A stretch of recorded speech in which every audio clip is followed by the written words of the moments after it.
Alright, now testing is going to continue. In the previous video I tested our Lavender roll in the Dymo.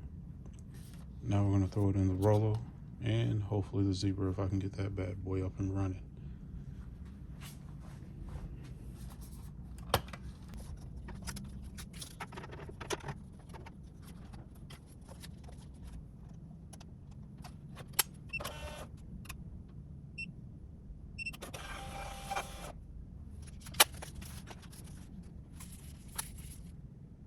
Right, prints edge to edge.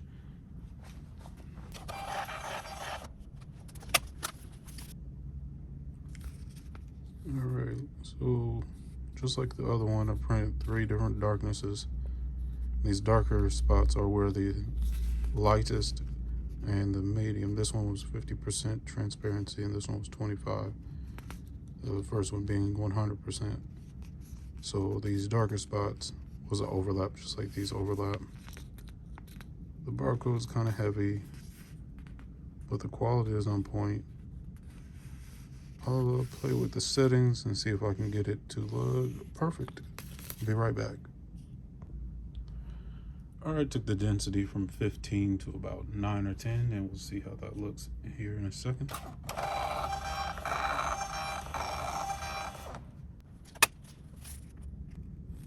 A lot better, still not there.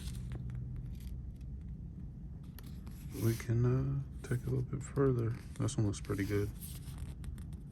And this one looks even better, so it apparently is getting better with time.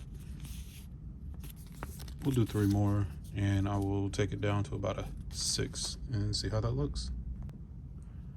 Alright, I took the density down and I switched it from full color in Adobe Reader to grayscale.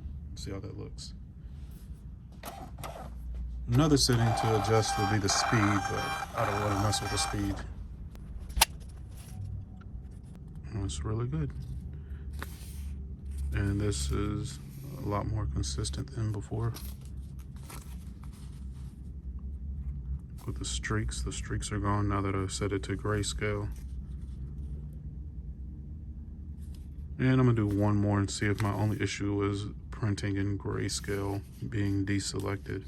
I'm gonna push the intensity or the density back up to 15. Alright, before I print this, I just want to point out there's really no need to print with the density at the maximum setting.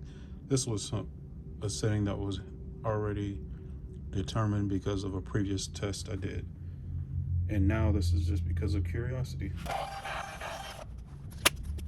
Ooh, yeah, that came in pretty thick.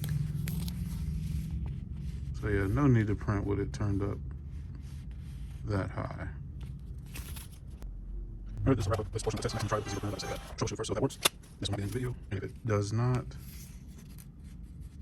it will.